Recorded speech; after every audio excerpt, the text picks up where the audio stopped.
Então, a gente vai dar continuidade hoje à, à parte de propriedade, né? E depois eu falo com ela. Depois eu falo com ela. Certo?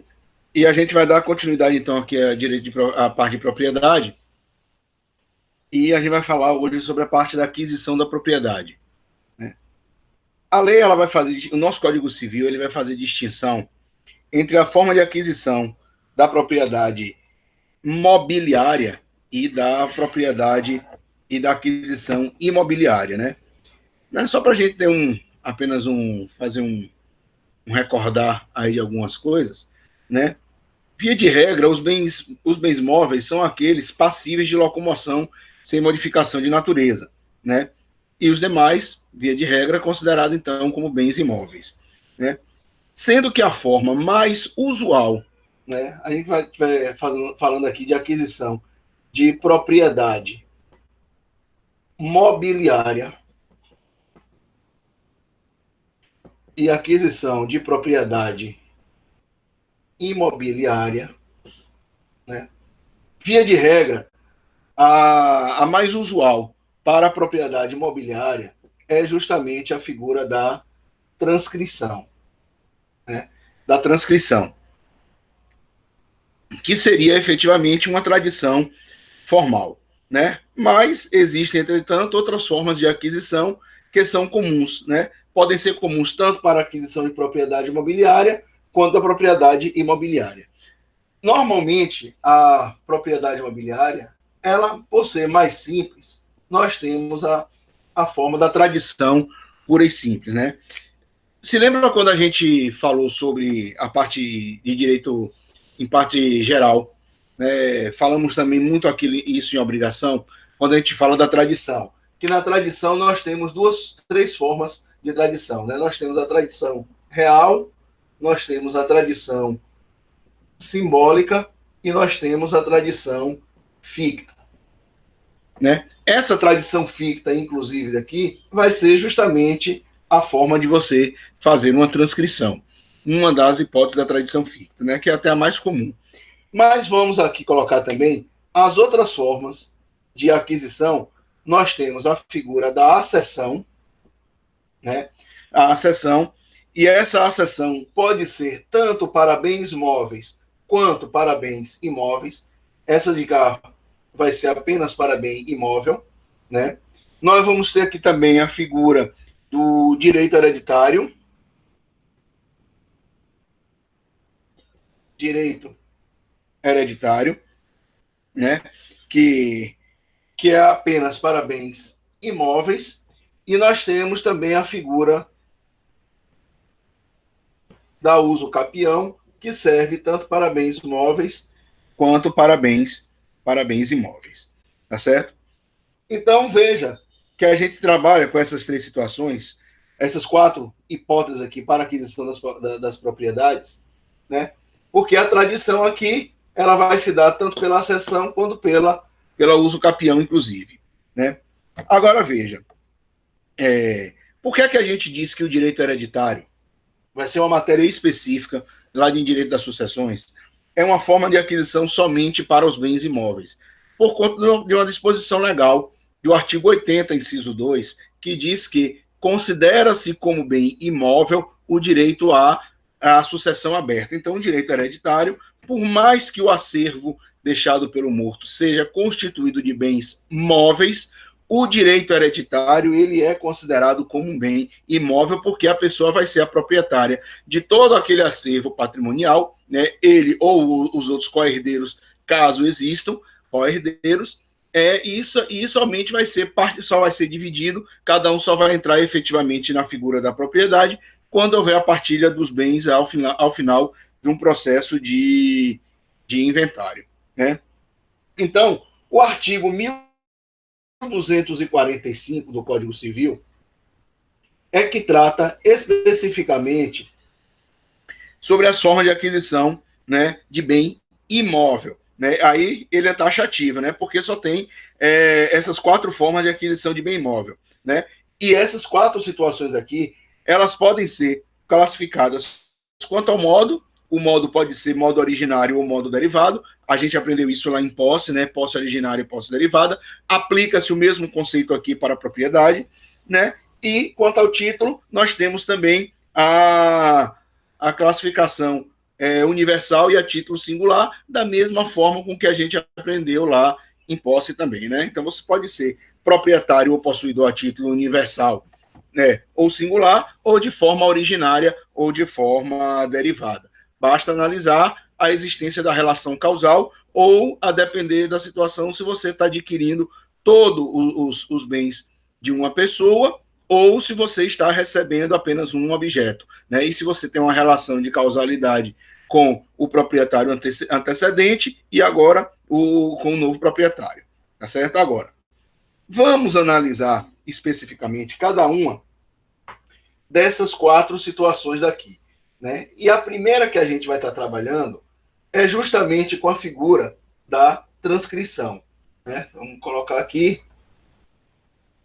que a gente vai falar inicialmente sobre a figura da transcrição. É bom que você, Elaine, como trabalha com isso, fica até mais fácil para você essa compreensão daqui. Tá certo? Então vamos lá.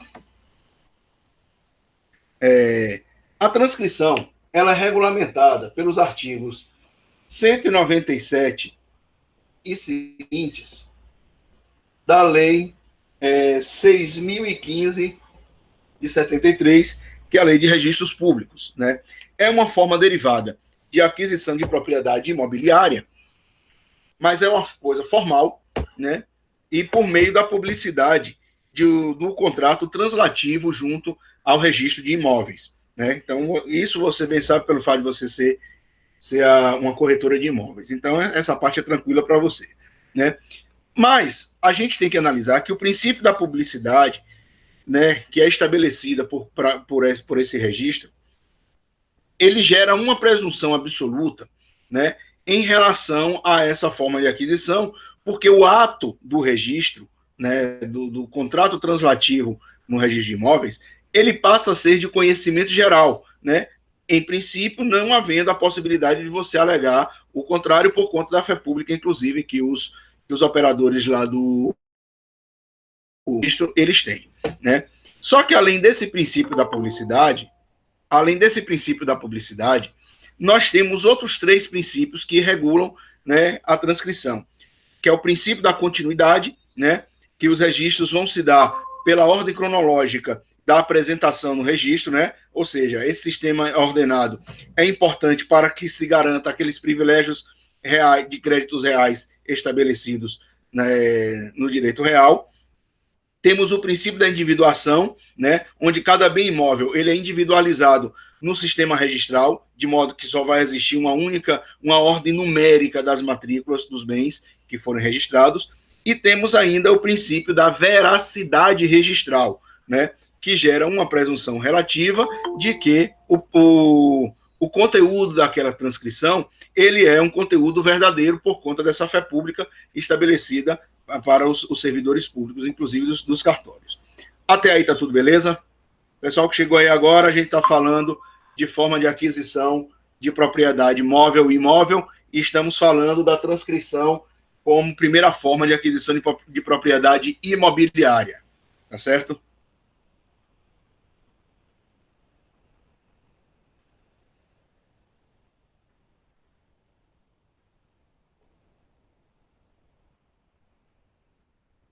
Saiu um provimento novo para regular os registros dos imóveis em termos de pandemia. Não, Elaine, essa parte eu não acompanhei, não. Eu sei que a gente ainda está no mercado meio complicado, né? Mas isso aí é só por causa de uma situação meio temporária, né?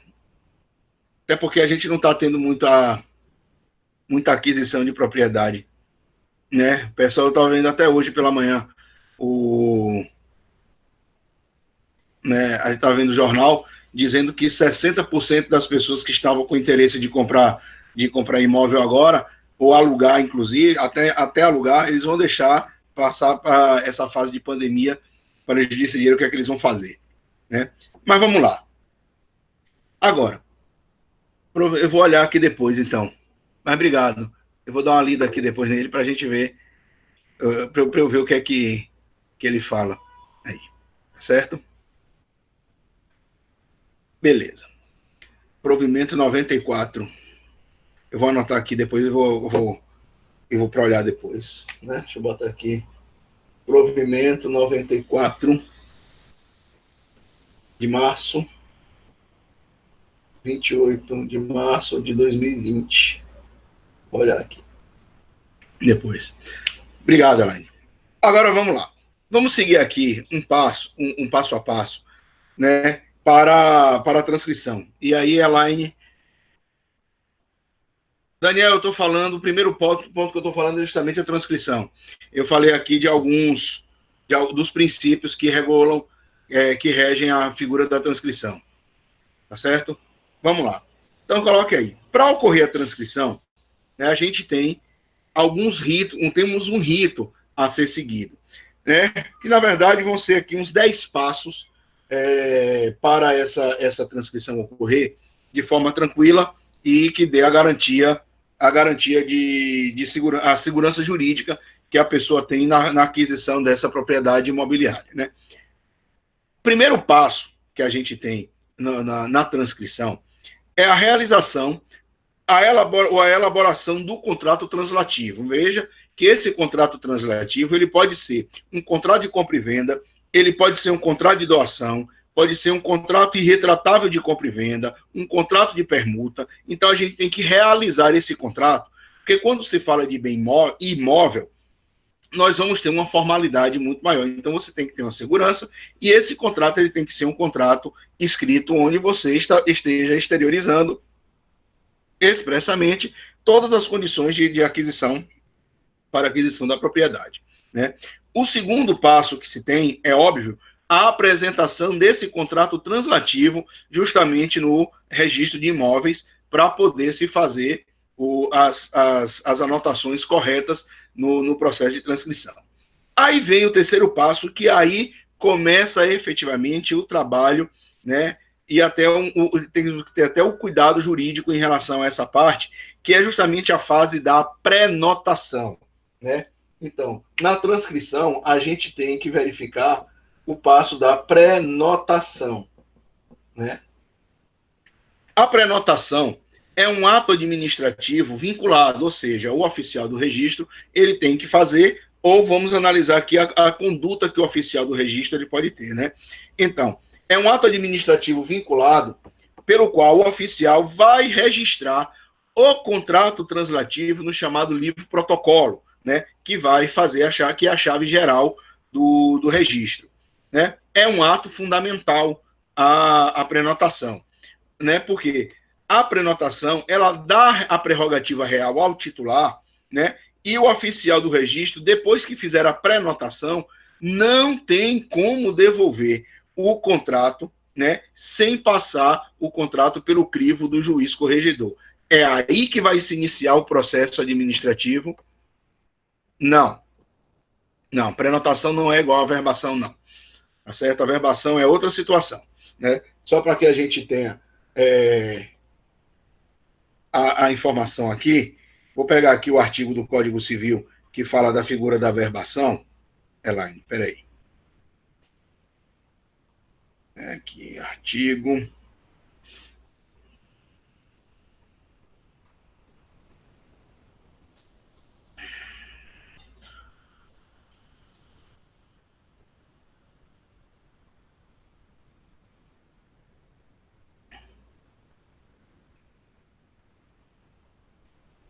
Aqui. A verbação em registro público se dá pelas sentenças que decretarem nulidade ou anulação de casamento, divórcio, separação e restabelecimento de sociedade conjugal, atos judiciais ou extrajudiciais que declarem ou reconhecerem filiação. Então, isso a gente está trabalhando com a parte de registros públicos, mas no registro de imóveis, a prenotação, ela não é a verbação. A verbação é uma situação à parte que você faz, ou seja, o que é você averbar? É você colocar uma informação dentro de um processo, no caso aqui da transcrição, é você fazer você colocar uma informação, um acréscimo a situações que já existem no ato transcritivo da propriedade, né? Quando você faz a prenotação, né, você vai fazer você vai pegar rapidinho aqui, deixa eu abrir aqui a lei.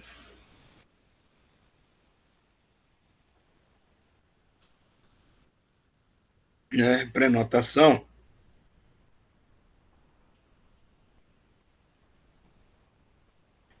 A prenotação, na verdade, é uma anotação provisória que vai ser feita pelo oficial de registros públicos em uma nota ou um título que ele foi trazido para inscrição ou para fazer a transcrição.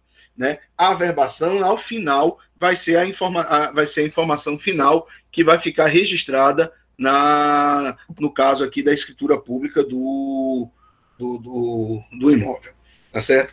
Agora, depois que o oficial de registro ele faz essa prenotação, ele tem que dar sequência ao processo interno, ao procedimento interno dentro do registro de imóveis, até que o juiz corregedor ele faça a sua manifestação e determine efetivamente o momento do registro, tá certo? Porque é o seguinte, na fase da prenotação, existem 3 atitudes, inclusive, que o oficial do registro ele pode fazer. Ele pode fazer, o primeiro ato que ele pode fazer é pedir nota de exigência, né? Ou seja, o que é fazer a nota de exigência? É requerer que a parte que está desejando fazer a transcrição daquele imóvel, ele complemente a documentação no prazo de 30 dias, porque ele pode verificar que esteja faltando algum documento hábil para poder dar sequência ao processo da transcrição, tá certo? Agora, ele pode fazer essa nota de exigência. Se ele verificar que o documento que a documentação está correta, ele pode fazer o registro. Aí sim, no momento, na fase da prenotação, se o oficial fizer o registro, aí ele já vai fazer a averbação, se já existir uma transferência, um proprietário anterior que esteja modificando agora a transferência. Tá certo? Ou ainda ele pode ter um terceiro ato, que é chamado a possibilidade dele suscitar dúvida, né? Quando ele suscita dúvida, ele entende que é o procedimento, a dúvida, no caso aí, é o procedimento administrativo no qual o oficial entende ser descabido fazer o registro e requer o cancelamento da prenotação pelo juiz corregedor. Tá? Então, veja que nós temos 3 atitudes. Ele pode fazer nota de exigência para que seja complementada a documentação, ele pode fazer o registro ou ele pode suscitar dúvida, entendendo ser descabido fazer aquele registro daí. E aí ele tem que obrigatoriamente encaminhar isso para o juiz corregedor. Só que se ele suscitar dúvida, aí você gera uma nova dinâmica dentro da transcrição, né? Porque se ele deve remeter o processo para o juiz corregedor e tem que notificar o interessado, dizendo para ele, olha, é descabido fazer esse registro aqui. E o interessado ele tem 15 dias para poder se defender, dizendo o porquê de ser feito aquele registro. E após a notificação, esse pode apresentar defesa ou não. Se ele não apresenta defesa, o processo vai correr a revelia dele. Tá certo? Depois, vai ter que se encaminhar para o Ministério Público, para que o Ministério Público tome vista pelo prazo de 10 dias, né? E o Ministério Público, a depender da circunstância, ele pode requerer a produção de provas. Ele pode requerer diligência, pode requerer uma audiência para poder resolver essa situação da dúvida que foi suscitada. Né? Esse processo de dúvida vai ser julgado procedente ou improcedente e, ainda que seja qualquer uma das duas decisões, caberá recurso, caberá apelação no prazo de 15 dias. Não é uma apelação para o Tribunal de Justiça.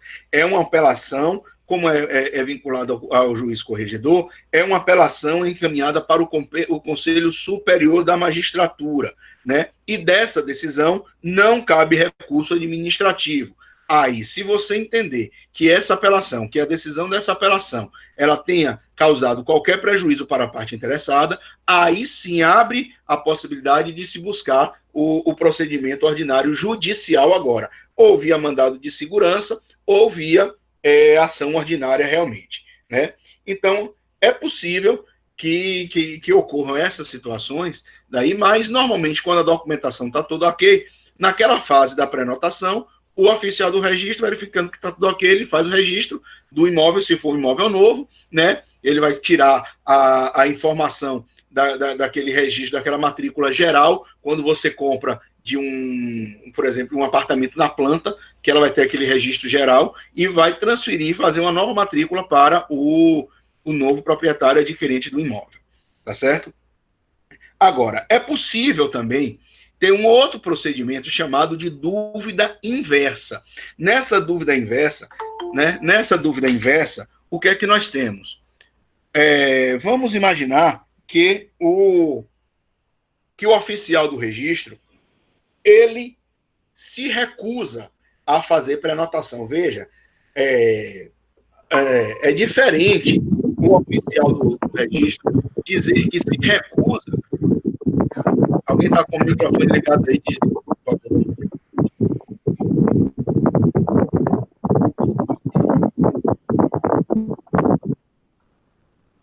Pronto, já desliguei. Então, veja que nessa situação aí, as pessoas às vezes chega um momento e confundem a informação da dúvida inversa com o procedimento da dúvida. Veja, suscitar dúvida é uma prerrogativa do oficial do registro quando ele entende ser descabido o registro. A outra situação que a gente chama de dúvida inversa é quando o oficial do registro se recusa a fazer a prenotação. Entendeu? Aí o particular vai promover este procedimento chamado de dúvida inversa, encaminhando as informações para o juiz corregedor, para que ele intime o oficial do registro para dizer o porquê dele ter se negado a fazer a prenotação. Porque uma coisa é ele entender ser descabido e a outra é ele se recusar a prenotar. Tá certo? Entenderam, gente, essa parte aqui?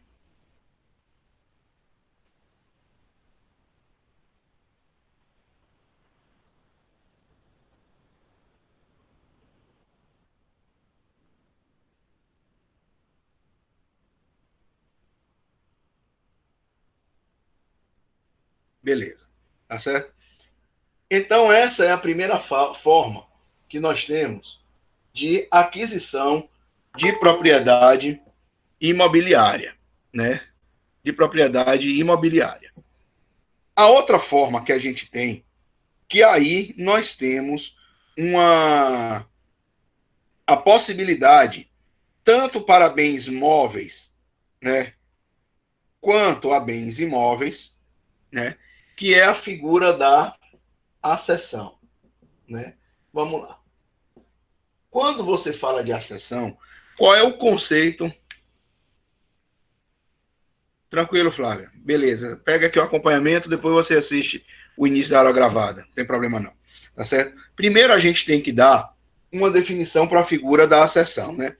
A acessão é uma incorporação a um objeto principal de tudo quanto a ele se adere, tanto em termos de volume quanto em valor, né? Sendo uma forma de aquisição de propriedade, tanto para bem móvel quanto para bens imóveis. Ô, Michel, acessão e benfeitoria é a mesma coisa? Não, não necessariamente. Tá certo? Benfeitoria é algo que você faz com a intenção, é uma colocação, são obras que vocês fazem de forma externa, vinculando ao bem principal uma determinada coisa. Porque você vai fazer a benfeitoria ou para embelezar, ou para otimizar o uso da coisa, ou para fazer a manutenção da coisa. Quando você fala de acessão, é algo que pode ocorrer tanto de forma natural, como pode ocorrer de forma humana, ou até de forma híbrida. Tá certo? Porque vejam o seguinte, né? A acessão vai ser efetivamente a incorporação de alguma coisa em um outro bem particular. Exemplo, a construção de uma casa em um terreno vazio, aquilo é uma acessão. Né? Veja que você não está fazendo ali efetivamente uma benfeitoria. Você pode não construir uma casa para embelezar e nem para otimizar o uso do terreno, né? Ou apenas para manter. Então, aquilo dali você está incorporando alguma coisa no terreno e você está fazendo e não está fazendo necessariamente uma benfeitoria, né? Agora, ela compõe, né? A acessão, ela é um acessório também da coisa, da mesma forma com que você tem a benfeitoria, você tem os frutos, você tem os produtos, juntamente com a figura das acessões. Né? Agora, quando a gente fala de acessão, efetivamente, as acessões, elas podem ser classificadas quanto à origem, né? A acessão, ela pode ser classificada quanto à origem e quanto ao objeto. Inicialmente, vamos falar aqui, ó. Quanto à origem, as acessões, elas podem ser acessões naturais, elas podem ser acessões industriais ou intelectuais, onde vai ter a intervenção somente do homem, e eu posso ter a acessão mista, tá certo? Então vamos lá. O que seria uma acessão? Uma acessão natural. A acessão natural é aquela que vem por força da natureza, sem intervenção nenhuma do homem, né? Essa acessão natural daqui, falando de aquisição de propriedade imóvel, né? Pensando aqui na propriedade imóvel, essas acessões regulamentadas, elas são reguladas pelo Código de Águas, ou seja, decreto número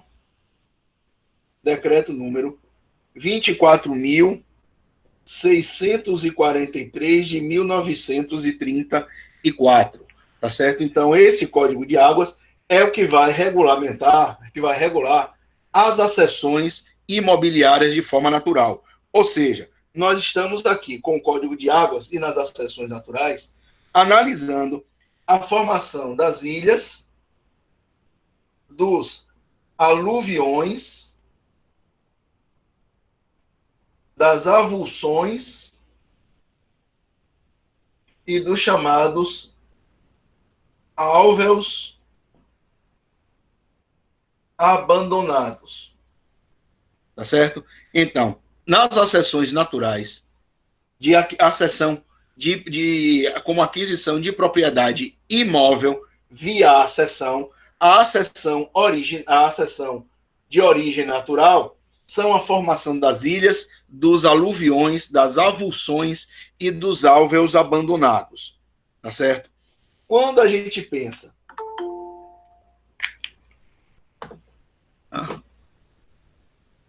até aí tá tranquilo, gente? A gente vai trabalhar com cada um deles ainda, ok? Só para que vocês tenham essa noção introdutória do assunto. Ok? Vamos lá. Agora, quando você pensa na acessão de origem industrial, essa acessão de origem industrial é aquela que tem efetivamente a intervenção do homem. E aí nós temos apenas uma, que é a figura das construções. Né? A figura das construções são acessões de origem industrial. E eu tenho uma acessão de origem mista, onde eu vou ter tanto uma força da natureza envolvida, quanto a intervenção do homem. E aí nós temos duas apenas, que é a figura das plantações, né? Das plantações e das semeaduras. Tá certo?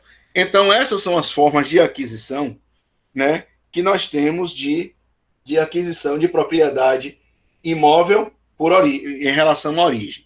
Tá? Agora, quando a gente pensa na figura do objeto, aí nós temos que analisar três situações aqui. Porque eu posso ter, quanto ao objeto, a aquisição da propriedade vinculando um imóvel a um outro imóvel. Eu tenho a possibilidade de aquisição de propriedade vinculando um bem móvel a um bem imóvel, e eu tenho ainda a possibilidade de estar criando uma acessão de um bem móvel a outro bem móvel. Eu não vou trabalhar isso aqui com vocês na aula de hoje, não. Tá certo? Isso aqui é um outro tópico que a gente precisa de mais tempo para poder analisar todas essas de cá. Tá certo? Em princípio, eu quero que vocês entendam a forma da acessão, como é que ela funciona. Tá certo?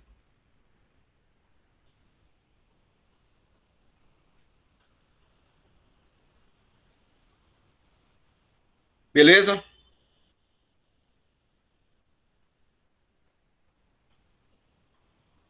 Daniel, tudo tranquilo aí? Tá acompanhando direitinho, meu amigo? Ok. Vamos ver quem está mais aqui. Gabriel, Jusce e a Mauri. Tá tudo tranquilo também?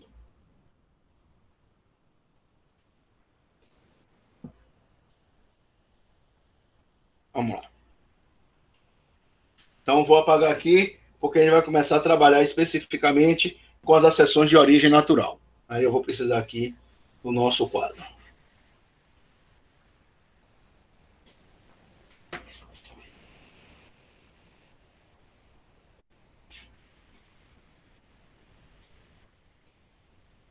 Vamos lá.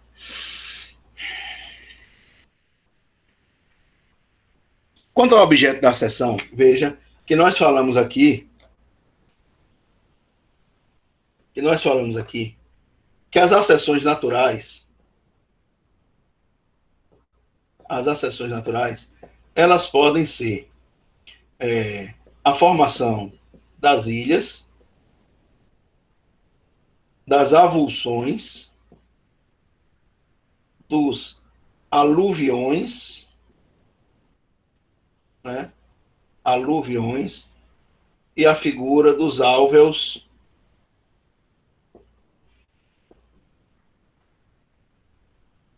abandonados. Né? Vamos lá. O que seriam as ilhas? É praticamente aquilo que a gente aprende lá em geografia.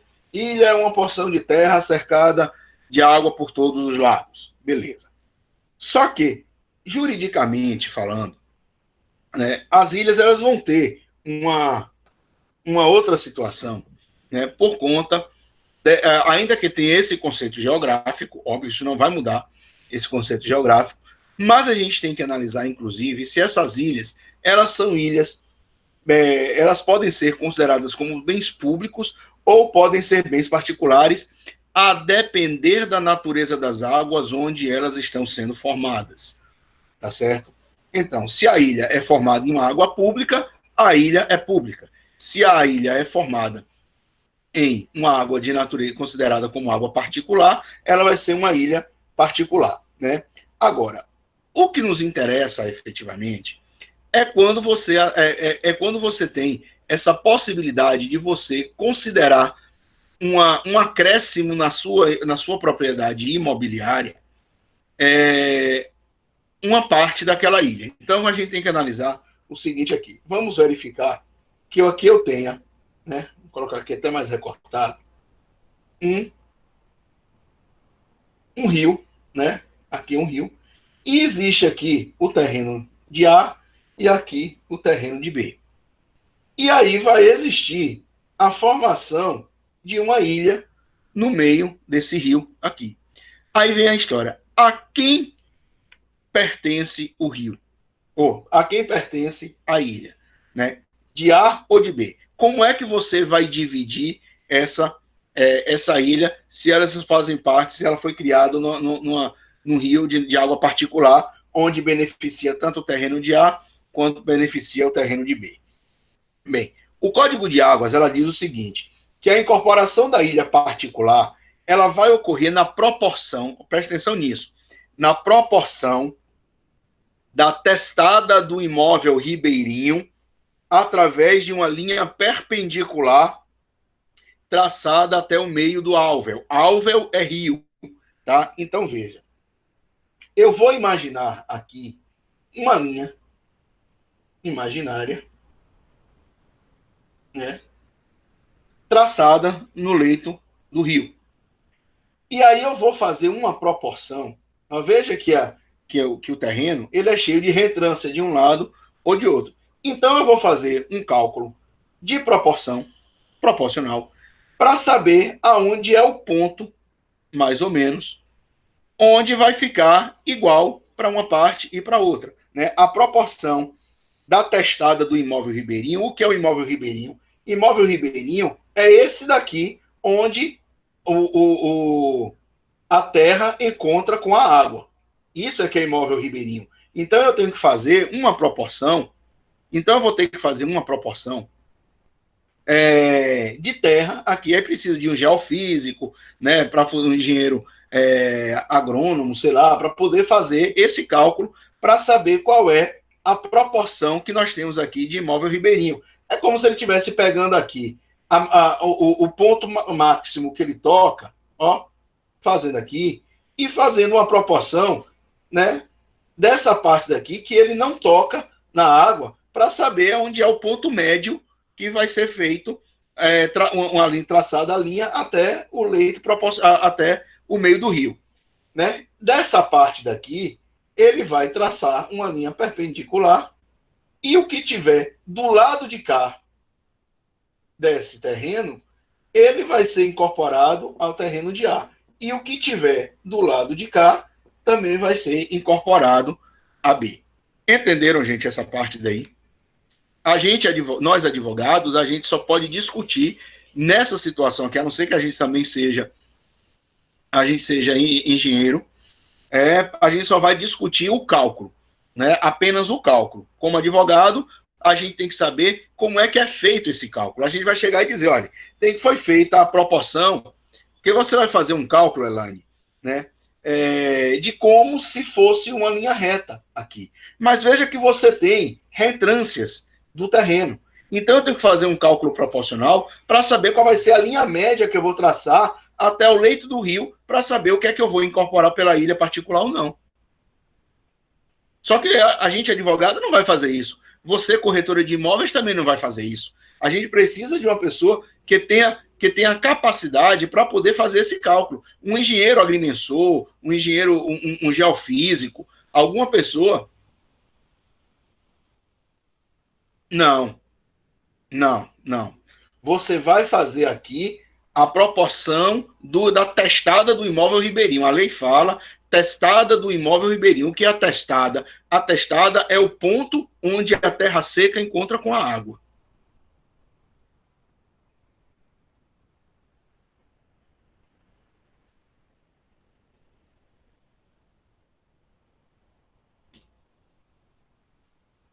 Não. Terreno de marinha é outra coisa, porque se for terreno de marinha, a água é público, bem é público. A gente está falando aqui de ilha particular. Você está confundindo com terreno de marinha. Entendeu? A gente está falando de ilha particular. Né? O conceito da ilha particular é aquela que é formada em águas particulares.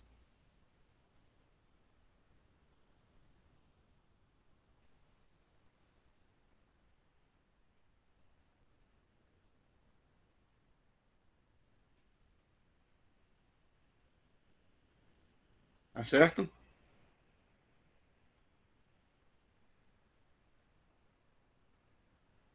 É por isso que é novo, sim.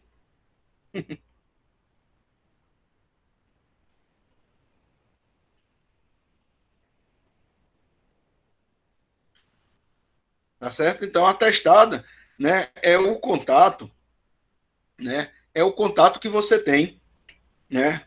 É o contato que você tem com a ilha, né? Com o terreno. Aqui, deixa eu ver aqui.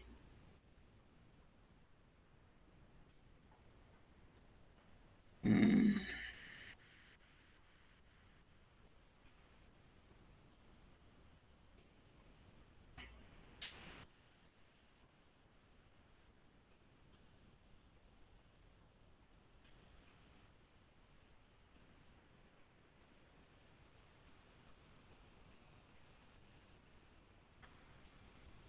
peraí.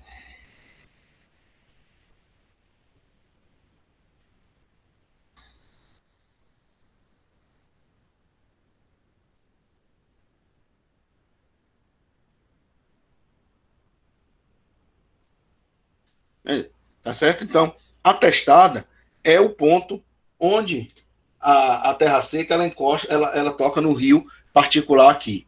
Né? Aí você vai fazer essa proporção para poder saber a parte que você vai incorporar ao terreno particular. Vamos lá, Elaine. A gente está falando aqui de ilha particular. Eu não estou falando de área de marinha. A área de marinha é bem público, é bem da União. Aí são bens públicos. Aqui a gente está falando de formação de ilhas particulares. Tá certo? Agora veja a seguinte situação.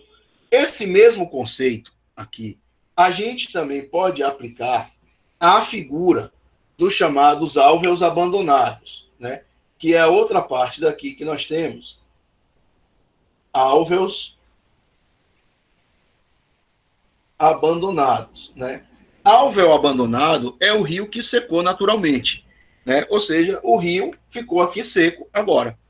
Como é que você faz essa aquisição de propriedade, sendo particular? Né? Vai incorporar também, da mesma forma, a parte seca, né? Você vai incorporar ao terreno de A e ao terreno de B, da mesma forma com que você calculou a testada do imóvel ribeirinho. Tá certo? Agora, o que a gente tem é a seguinte situação: se o rio, ainda que fosse um rio particular, que fosse um rio público, e ele secou, pode haver a cessão desse bem que era público, né, para o imóvel particular, né? Bem como, se por acaso houver uma mudança no curso natural do rio, né, vamos imaginar que esse curso, que o rio aqui é possível.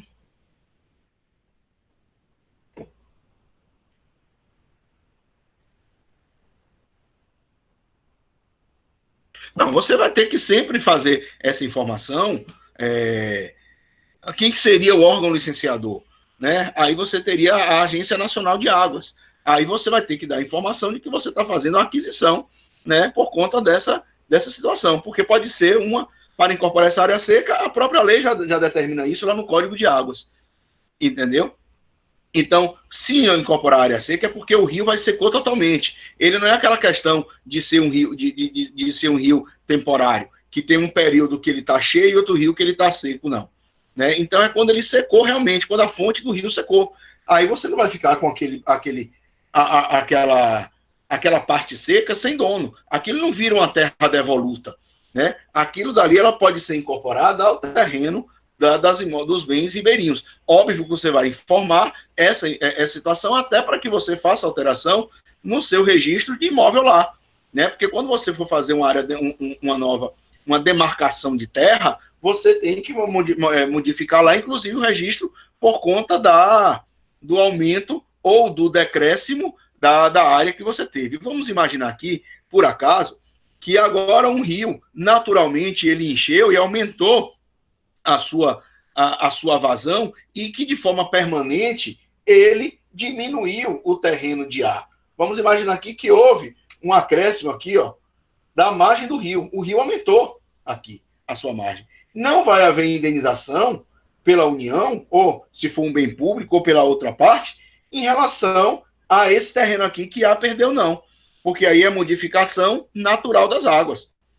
Tá certo? O que você tem a possibilidade de fazer isso é quando tem um benefício para uma outra parte, quando a gente fala aqui de avulsão, quando a gente estiver analisando essas duas, a avulsão aqui. Tá certo? Então, veja, na figura do álveo abandonado, é o rio que secou e a gente também tem a possibilidade de fazer um acréscimo de bem imóvel aos particulares. Beleza?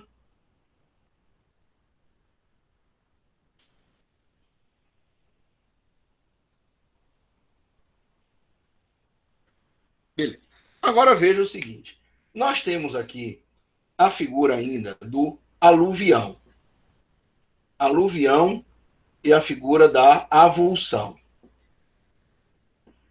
A diferença principal dessas de cá é que a aluvião é uma forma imperceptível que se tem de acréscimo de um terreno, de um imóvel ao imóvel de uma outra pessoa. E a avulsão é uma forma violenta desse acréscimo. Então, veja, se eu tenho aqui o terreno de A, eu tenho aqui o terreno de B, e por conta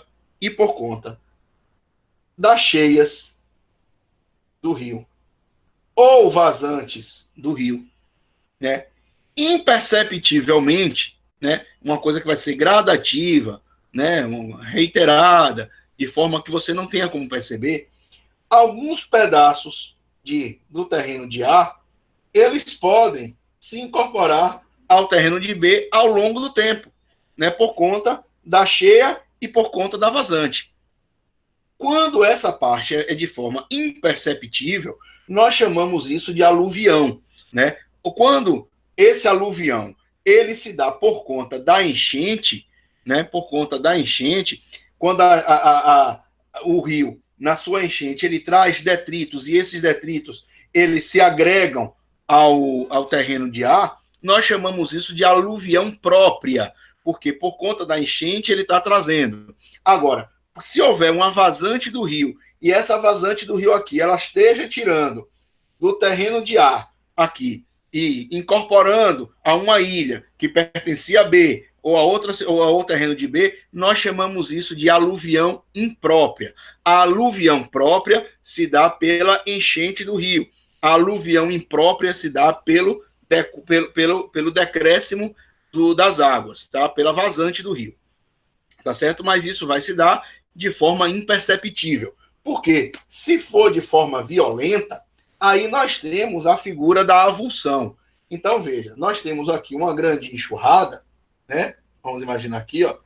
Houve uma enxurrada, e essa enxurrada daqui, ela tirou um pedaço do terreno de B e agregou ao terreno de A, rio acima. Então, A, ele acrescentou isso daqui, que era do terreno de B, ao seu imóvel. Então, esse acréscimo se deu por uma forma violenta, né? Ou seja, uma incorporação abrupta que se dá no deslocamento de uma área de um imóvel para outro. E essa daqui, pelo Código de Águas, a avulsão, é a única possibilidade que a gente tem de que se haja indenização, né, para aquele que perdeu o terreno, né? Porque, veja, nessa situação, se estabelece o prazo decadencial para requerer essa indenização, salvo engano, é um prazo de 2 anos, prazo decadencial, né? E só que o beneficiário dessa ação daqui, ou seja, o beneficiário dessa ação indenizatória, né? Esse aqui que vai receber a ação de indenização, ele tem que dar o prazo, né? Melhor, o beneficiário, não é o bem não, o beneficiário aqui dessa ação é aquela pessoa que teve para si o bem deslocado. Então, ele vai dar uma opção, né? A ele, o próprio Código de Águas dá uma dupla opção. Ou ele indeniza por esse valor, esse pedaço de terra aqui que foi agregado, ou ele permite a retirada da coisa para que seja devolvido ao terreno. Então, quem vai arcar com essa retirada é aquele que ficou prejudicado. Aí vem a história, então é melhor deixar a retirada, porque a pessoa, se ela não tiver condição de retirar, ela não tira porque ela não quer. Mas não é dessa forma. Porque a depender do terreno, da parte que integralizou, que integrou a minha nova parte, foi muito interessante para mim. Então, para mim, às vezes é mais interessante eu indenizar, né? Vou fazer uma justa indenização, é por isso que vai precisar dos cálculos, né? Para poder eu fazer essa indenização, e essa indenização eu não preciso necessariamente estar efetuando de uma única vez. Eu posso até parcelar junto com a pessoa o pagamento dessa indenização, não tem problema nenhum fazer. Tá certo? Entenderam essa situação daí?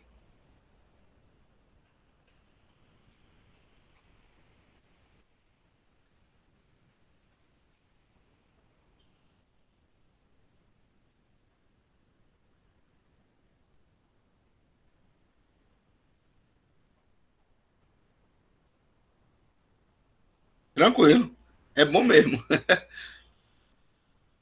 Tá certo? Agora veja essa seguinte situação. É importante, galera, esses conceitos daqui, para que a gente não tenha confusão e a gente não tenha possibilidade de vocês se equivocarem numa avaliação. Porque, às vezes, no enunciado de uma questão, ele vem trazendo a informação subliminar no enunciado da questão, e você vai ter que identificar qual vai ser a circunstância jurídica, qual vai ser o instituto aqui, para que vocês deem seguimento à consequência jurídica. Né? Então, ele pode chegar e dizer, houve retração de águas e houve acréscimo de forma gradativa, e houve acréscimo no terreno de A para B. Então, ele está falando de aluvião. Aí o enunciado pode até estar perguntando para você se o aluvião é aluvião próprio ou é um aluvião impróprio, né? Se é uma questão de avulsão, se é uma formação de ilha. Então, qualquer coisa desse tipo e que vai gerar indenização. Então, veja que a gente tem duas informações. Se for considerada como aluvião, ainda que seja uma aluvião imprópria, né, não cabe indenização. Gente, indenização só vai caber nas avulsões, porque é a única possibilidade que o Código de Águas traz para a pessoa poder ser indenizada é quando tem a retirada violenta de um imóvel, acrescentando ao imóvel de uma outra pessoa. Tá certo? Beleza? Agora, quando a gente fala também aqui da figura das construções e plantações, né? Essas situações aí do senhor são por causas naturais, não é isso? Isso. São os casos naturais de aquisição. Ok. Que vão decorrer por força de natureza. Entendeu? Agora, a forma de aquisição, como a gente diz, tanto a industrial, que a gente chama também de acessão intelectual, quanto a aquisição híbrida, né? Tanto por força da natureza, quanto por força, ao mesmo tempo, por força do homem, aí a gente tem aquelas outras duas classificações. Então, aqui as naturais, vamos pensar aqui na figura das industriais e das mistas. Como eu disse para você, as industriais nós temos a figura das construções, e as mistas nós temos as plantações e nós temos as semeaduras, né? Então essas são as mistas, né? Quando a gente fala aqui de construção, plantação e semeadura, a gente tem que inicialmente pensar naquela regra que a gente aprende de principal e de acessório. O acessório vai seguir a sorte do principal, né? Que a gente chama isso, né, de critério de bem de raiz, ou seja, via de regra, o proprietário do bem principal é também vai ser também o dono do acessório, tá? Via de regra, porque o dono do terreno, o terreno como sendo o bem principal, né, ele vai ser também o dono do bem principal. Entretanto, existe uma presunção relativa em relação a isso. Porque, por exemplo, tem uma determinação legal que diz que se você faz uma construção em um determinado bem, óbvio que a primeira coisa que você pensa é que a construção ela é acessória em relação ao terreno. Mas se aquela construção ela supera em mais de 50% o valor do terreno, o terreno ele passa a ser considerado agora como um bem acessório, porque a construção vai ser considerada o bem principal por conta do valor agregado que se tem àquela construção. Tá certo? Então a gente tem que tomar muito cuidado com essas informações aí. Tá? Então, veja aqui. Deixa eu ver se eu acho essa informação aqui no Código Civil.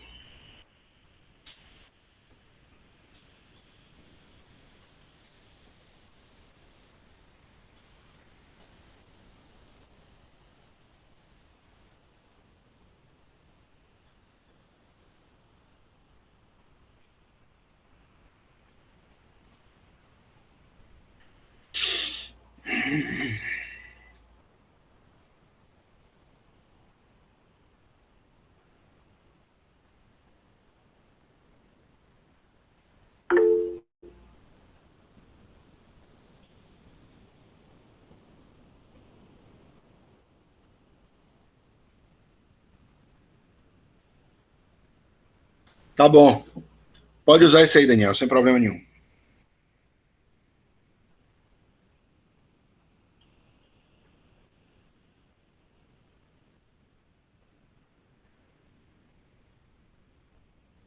pegar aqui, 1255, salvo me engano.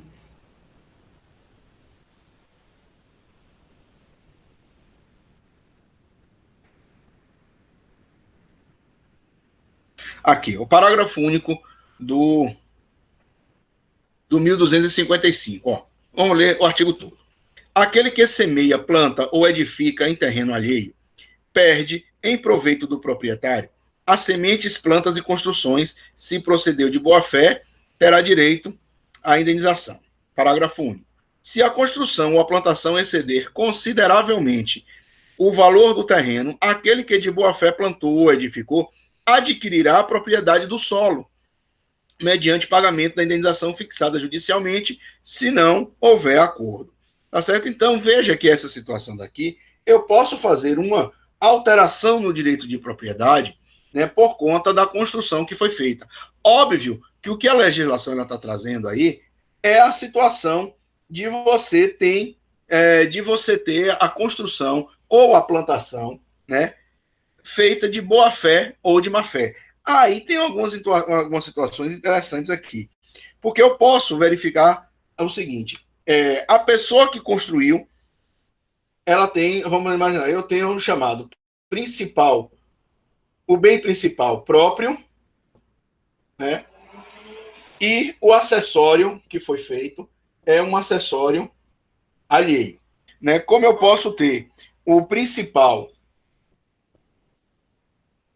alheio e o acessório ser próprio. Então veja o seguinte: quando eu tenho aqui o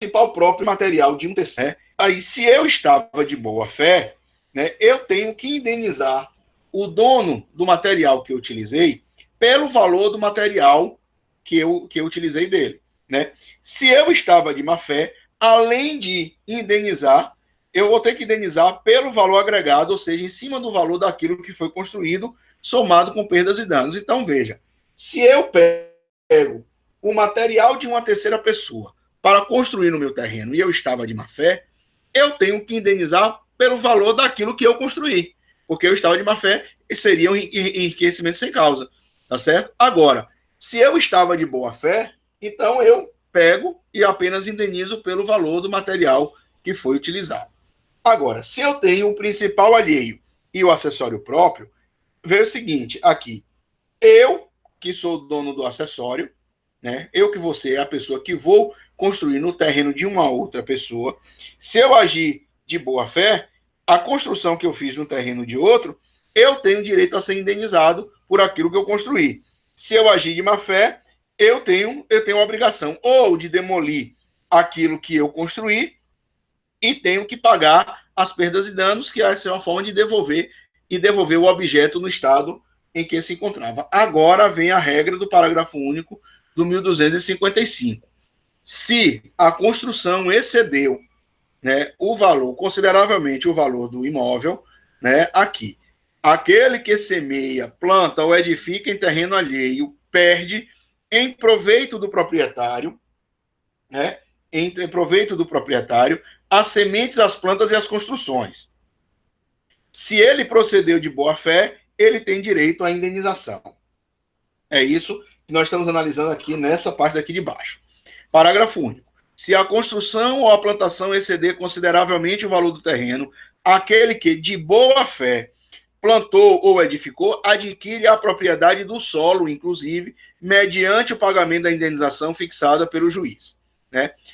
1256. Se ambas as partes houverem de má fé, adquire o proprietário as sementes, plantas e construções, devendo ressarcir o valor das acessões.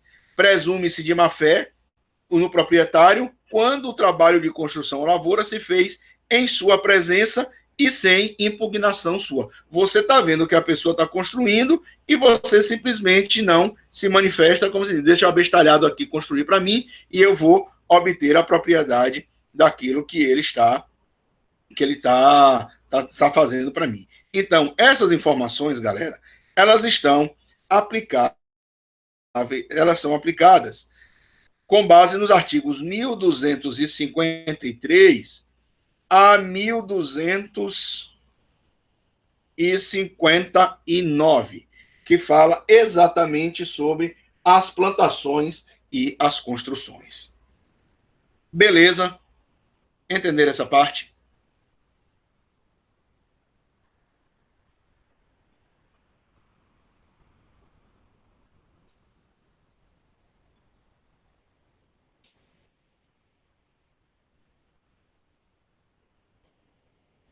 Ok. Agora vamos voltar aqui à figura das acessões, né? Quando a gente dividiu aquela parte inicial, né? Quanto ao objeto. Quanto ao objeto, as acessões elas podem ser de imóvel para imóvel. E aí, nesse caso daqui, eu tenho todas as hipóteses das acessões naturais, né?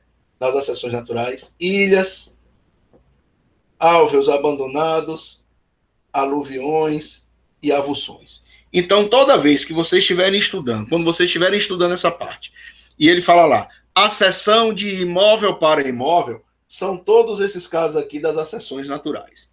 Quando a gente fala aquisição de bem móvel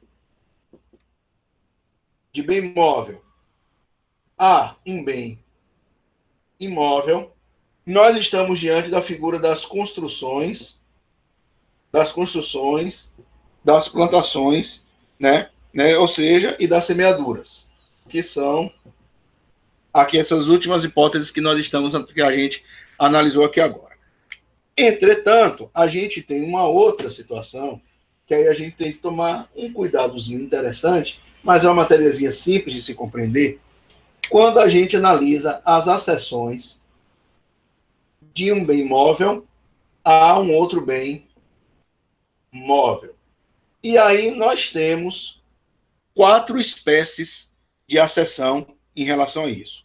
Eu tenho a confusão, eu tenho a comistão, que aí o nosso Código Civil, não sei se foi um erro do legislador, ele colocou lá como comissão, né? Não é a comissão que a gente recebe de contrato, não. Eu tenho a disjunção e tenho a especificação. Então, essas daqui são as 4 formas que nós temos de fazer uma acessão de um bem móvel em um outro bem móvel também. Tá certo? Vamos lá. Posso ir? Posso dar continuidade? Beleza. Primeiro, quando é que vai ocorrer a confusão? Né? A confusão ela vai ocorrer quando houver a mistura de coisas líquidas. Tá certo? Então, eu estou fazendo, quando a gente tem a figura da confusão, eu estou misturando coisas líquidas e, em princípio, a gente vai analisar se as coisas elas podem ser dissociadas ou não. Né? Óbvio que se houver a possibilidade de dissociar as coisas líquidas, né, você tem como manter a propriedade dos bens diferentes. Veja, se eu pego água e misturo a água com álcool, eu vou ter um novo líquido ali, tá certo? Mas é possível eu separar a água do álcool através de processos químicos, né, físicos de condensação e tudo mais, que a gente aprendeu isso lá na época do 2º grau. Então, se a gente tiver a possibilidade de dissociar um líquido de outro bem líquido, cada um adquire a sua própria propriedade. Né? Agora, quando você fala da figura do 1272. Quando você fala aqui em relação a bens nos quais você não tem possibilidade de dissociar, né? Águas diferentes, né? Por exemplo, você pega um vinho tinto, mistura com um vinho branco, você não tem condição de separar o vinho branco e separar o vinho tinto. Então você criou um novo líquido ali.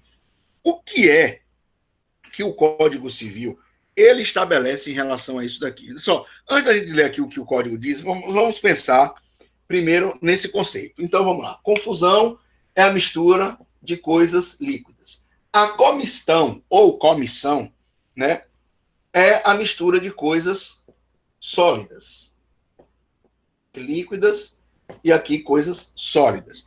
E a adjunção, ela vai ocorrer quando você tiver uma justa posição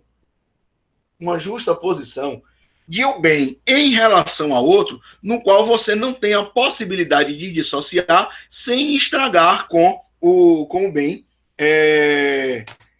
com o bem que criou ali. Ou você, né, sem deteriorar ou sem você fazer o perecimento das coisas que foram vinculadas diretamente através dessa justa posição. O Código Civil ele traz as seguintes informações em relação a isso. Ó, artigo 1272. As coisas pertencentes a diversos donos, confundidas, misturadas ou adjuntadas, sem o consentimento deles, continuam a lhes pertencer, sendo possível separá-las sem que haja a deterioração. Tá beleza? Então, se eu tiver a possibilidade de separar, cada um é dono do seu cada qual. Não sendo possível a separação das coisas ou exigindo dispêndio excessivo, subsiste indiviso o todo, ou seja, eu não tenho possibilidade de dividir aquilo dali, cabendo a cada um dos donos quinhão proporcional ao valor da coisa que entrou para a mistura ou agregado.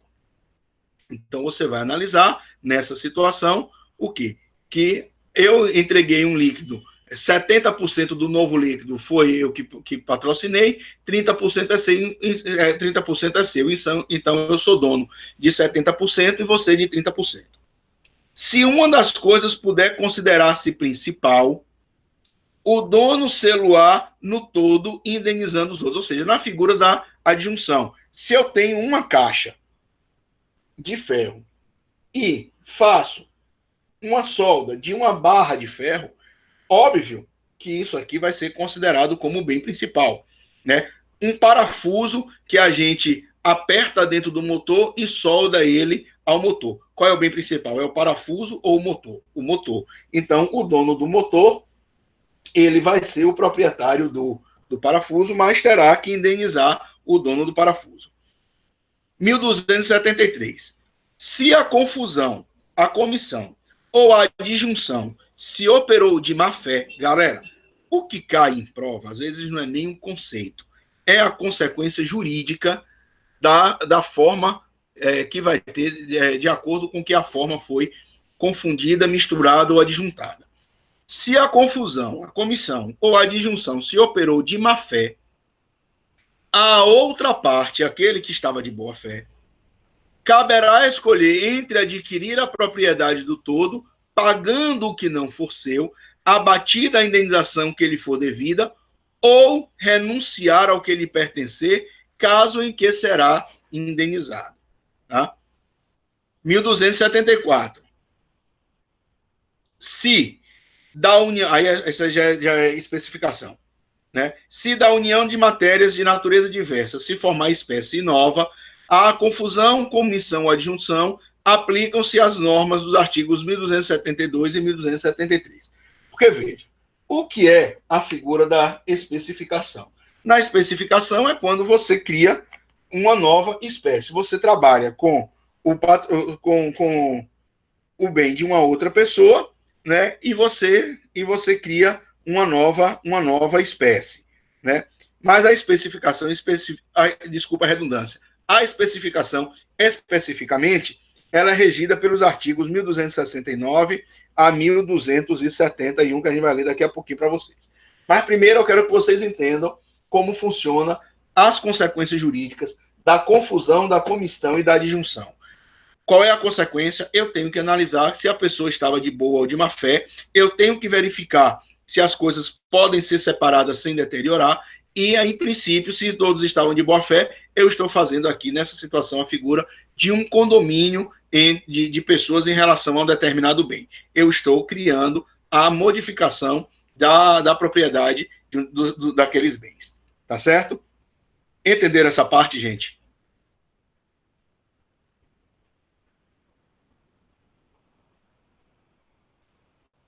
Vamos lá. Espera aí. Qual foi, Elaine, a parte que você não entendeu?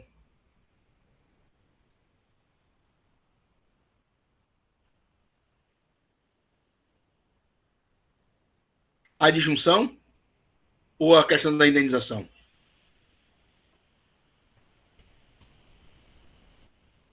Da indenização. Veja.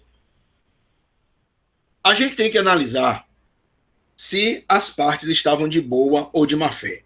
Né? Veja aqui o que é que diz, né? Que aqui é praticamente a leitura do código. Vamos lá. Do 1273. Se a confusão, a comistão ou a disjunção se operou de má fé, a outra parte, ou seja, aquele que estava de boa fé, tem o direito de escolher entre adquirir a propriedade do todo, pagando o que não for dele, e abatida a indenização que lhe for devida, ou renunciar ao que lhe pertencer e será indenizado por essa parte que era dele. Né? Se da união, né? Aí a união das espécies aqui, não. Então, agora, se a pessoa estava de boa fé, né? O que é que vai ocorrer? Ou você faz um condomínio, se os dois estavam de boa fé, eu pego de boa fé e viro para você e bem assim, ô Elaine, vamos misturar aqui um vinho que você tem e eu vou misturar com o que eu tenho aqui para a gente ver se fica um vinho gostoso para a gente beber. Pronto. A gente mistura o meu vinho, mistura o seu, a gente cria um novo tipo de vinho. O que é que acontece? Se eu e você estávamos de boa fé, nós dois seremos o proprietário dessa nova espécie, né, desse novo tipo de vinho. Né, guardadas as proporções. Porque ficou mais gostoso colocando 70% do meu vinho, 30% do seu, ou 80% do seu vinho, 20% do meu. Então, você vai fazer sempre essa proporção se as pessoas estavam de boa fé. Se estava de má fé, você tem que verificar a pessoa que estava de boa fé se ele tem a opção de ser indenizado ou se ele adquire a propriedade e vai pagar por aquela outra parte que não era dele. Tá certo? Essa é uma questão simples de indenização. Você analisar se a pessoa estava de boa ou de má fé aí. Agora, essa última parte aqui, quando você fala de especificação, né? Na especificação, a gente tem uma pessoa trabalhando em uma matéria-prima, que é de outra pessoa, e obtém uma espécie nova. Aí veja, eu posso estar trabalhando na minha obra, na minha matéria-prima ou na matéria-prima de uma terceira pessoa. Então, veja, se eu sou o especificador, né? Vamos imaginar, eu pego um bloco de mármore, que é meu, e começo a quebrar ele todo, né? Deixa eu ver aqui, uma cliente minha comprou um lote e depois apareceu outra pessoa dizendo que era dono. Que tamanho? Não, aí não. Aí não. Aí você está tendo discussão em relação a direito de propriedade. Né? Não é questão de adjunção. Entendeu? Aí não. A disjunção é quando você mistura as coisas. Entendeu? Você mistura um líquido com outro líquido. Aí é confusão. Você mistura um sólido com outro sólido, comistão. Você faz uma justa posição de uma coisa sobre outra, de forma que você não pode tirar sem destruir a coisa. Aí é uma adjunção. Tá certo? Na especificação que a gente está falando agora, é ao contrário. É outra história. Vamos imaginar que eu tenho uma pedra de mármore. E nessa pedra de mármore eu começo a quebrá-la com cinzel e faço uma obra-prima. Eu sou especificador, porque a coisa era minha.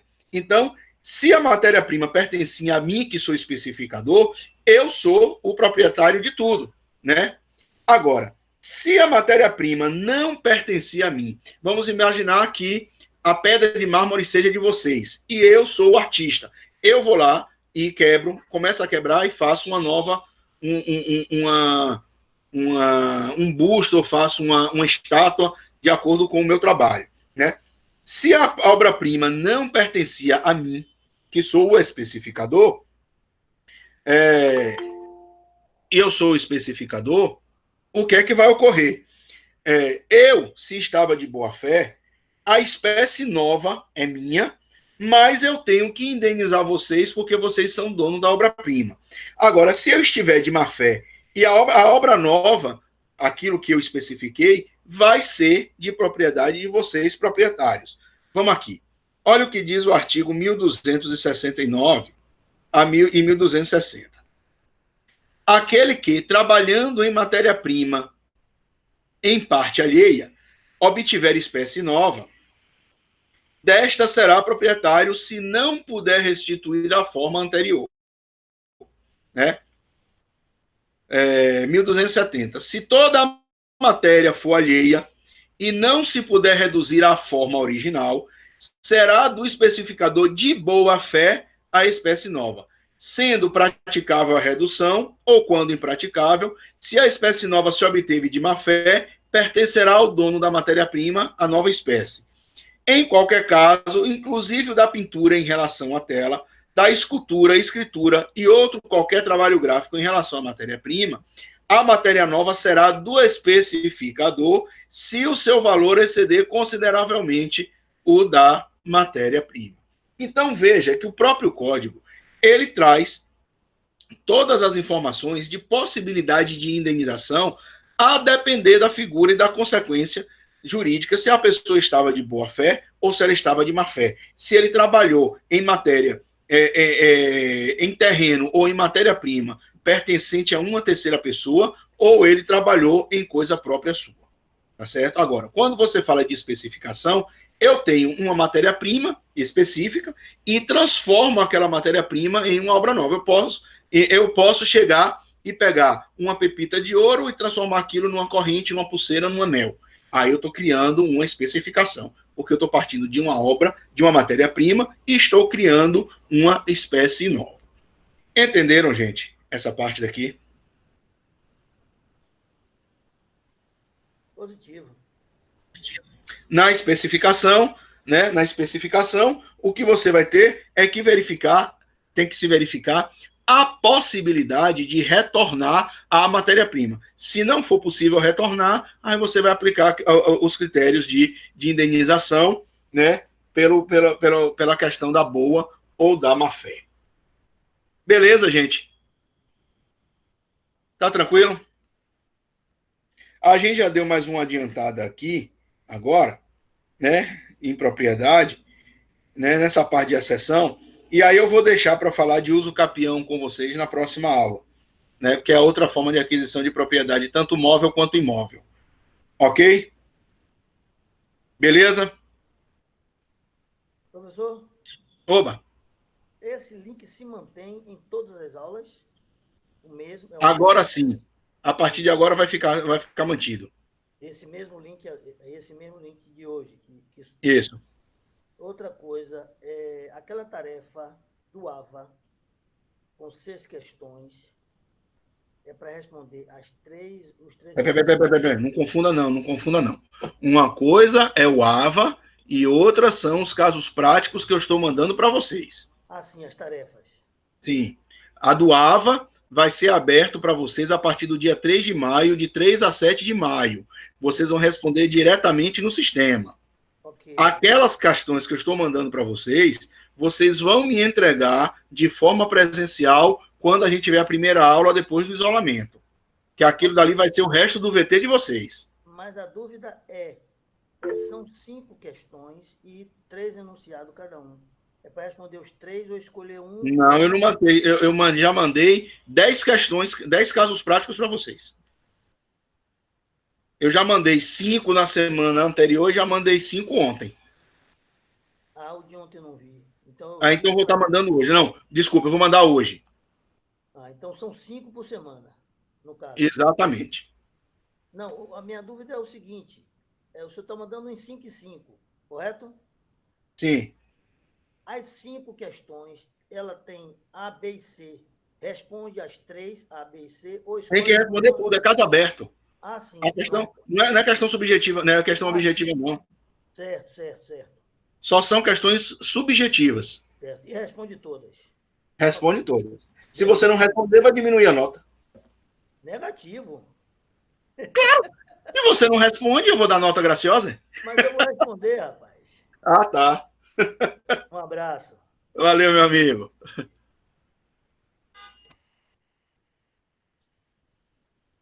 Vou mandar hoje, então. Se ficou faltando, estou encaminhando hoje para vocês.